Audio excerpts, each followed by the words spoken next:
As we all know, there's a lot of tension in burl wood. And in this particular piece, there's actually so much tension that the whole body started to, well, curve this way. And therefore the neck is actually not nicely seated in there anymore. As you can see, there's a very big gap opening up. But now I need to make the neck wider, and I'm going to do that with 2 pieces of veneer on both sides. That should make it too wide, but after that I can start opening up this gap again, or opening up the slot again, and we should be fine.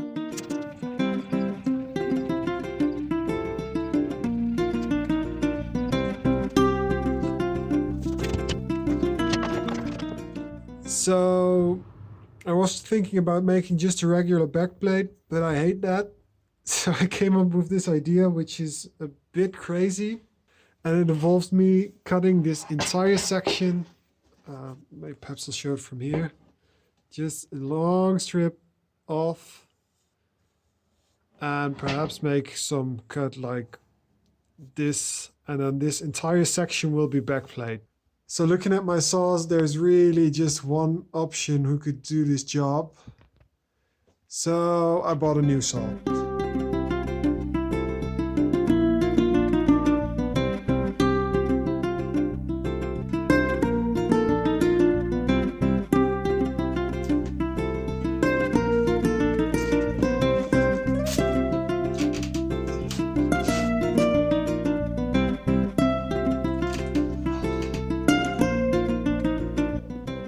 This is taking a while.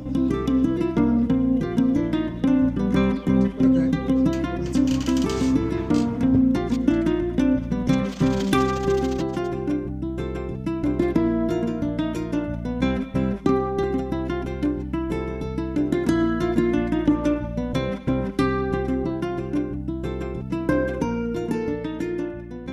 I got it done.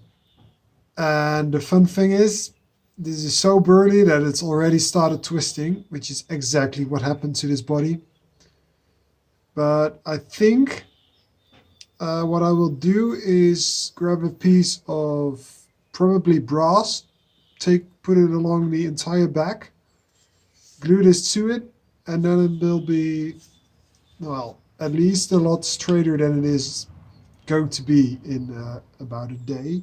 But yeah, that's my backplate. Oh, that took a while. Now I can finally go on to routing the control cavity.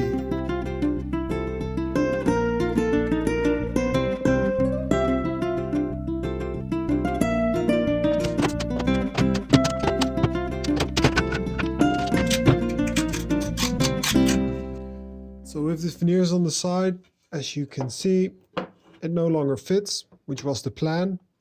So now I'm just going to open up this gap somewhat. I'm going to do basically the exact same thing I did in a few episodes back. You don't need to watch that. If you want to know how I'm doing it, just watch that episode. But yeah, I'll see you back when I have finally fitted this neck again. And it's back. All right, next, starting routing these cavities. So I forgot to turn on my camera, but I cleaned up both these cavities. To some extent, they can be done better, but they won't be seen, and I don't care.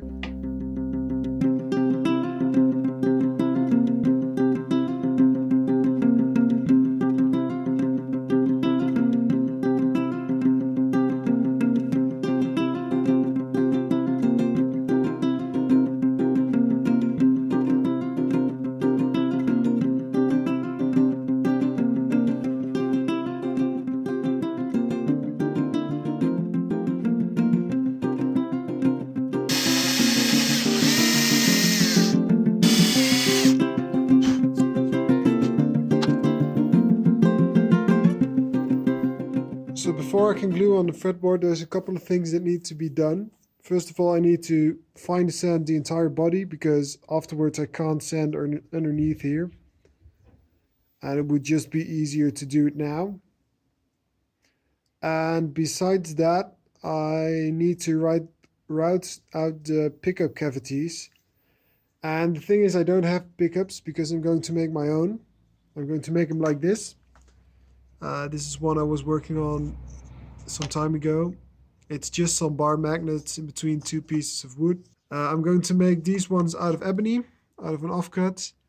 But yeah, I need to do that before I can route pickup cavities because I'm not quite sure what the size is going to be. So yeah, I'm going to angle my pickups like this. So I need to make, this is actually the distance between the outermost pole pieces, which is about 55 millimeters. Usually it would be about 50, but because it's angled, the distance become slightly larger, about 75 millimeters. And I want to make it 17 millimeters wide.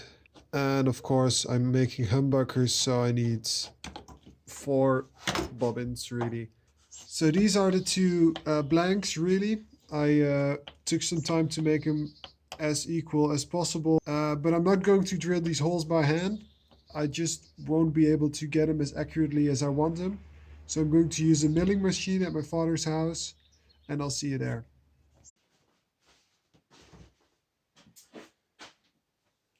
Alright, this is a milling machine, and I'm gonna have to apologize. Everything I learned about machining, well, most of it anyway, I learned from Michel. And I know he's subscribed, so he might be watching. I'm really sorry, but I will be milling wood on this machine. I know I'm not supposed to, but this is just the most exact way I can think of. So I will try to, well, keep all the dust out. But I'm sorry. Please don't hate me. I'm still a nice guy sometimes. Yeah, I'm just going to do it like this.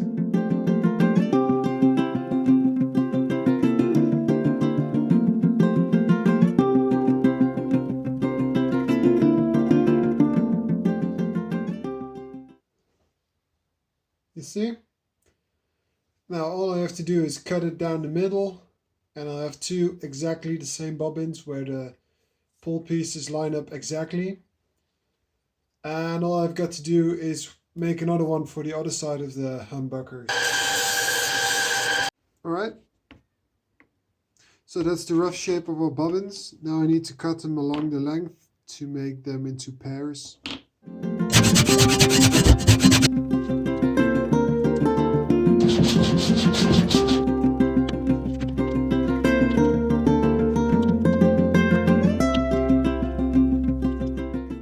I remember putting these together is quite cumbersome, but I forgot the extent. Don't you guys just love magnetics? I know I do. Those are the 2 bobbins done. Now I'm just going to flood these with super glue, turn them a bit, and that should fixate them very nicely. And then we can start worrying about the winding. Welcome to my winding jig, to which my cat is really interested. But yeah, this is how I wind my pickups. It's just some Lego. It's a 1:27 gear ratio, and it's crappy and it doesn't work really well, and I have to count it by hand how many turns I got. But it works, and it's the quickest way for me to do it right now. Well, that's why do you do this? Hey, why do you do this? Yeah, that's better. All right, so yeah, I'm just going to set up a time lapse and do this quick and easy. And yeah, you'll see me when I get done.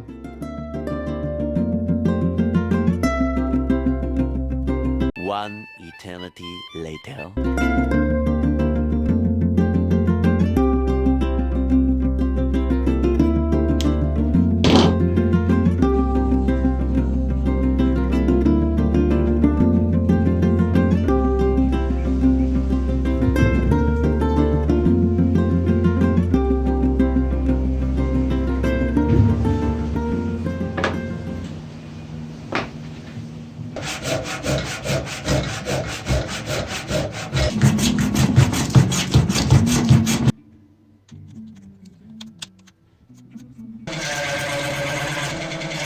So I turned off the camera because, well, it wasn't working. I cut off these end bits and just push the wires through. As you can see, this is also a new wire because the other one broke.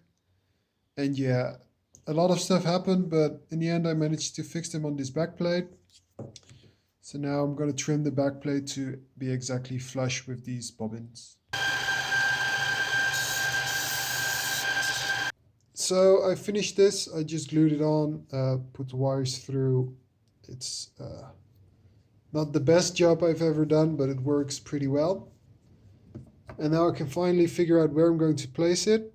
Next step, routing this cavity, and after that I can finally, perhaps attach the fretboard somewhere somewhat soon. I think. Maybe.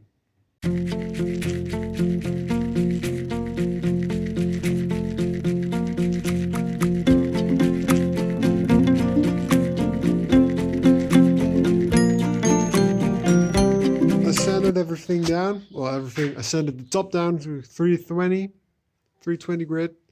But for now, it was mostly about this part because I'm actually going to glue in the neck.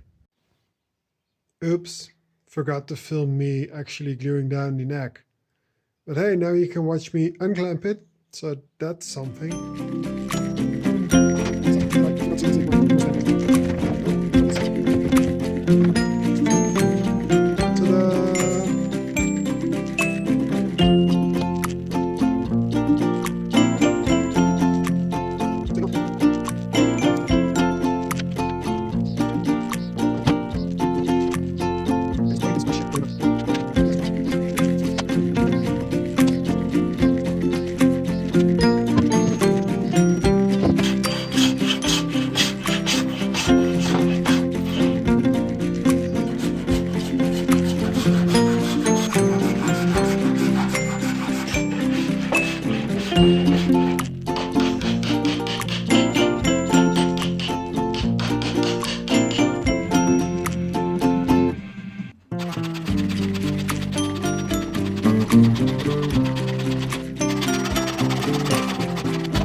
Well,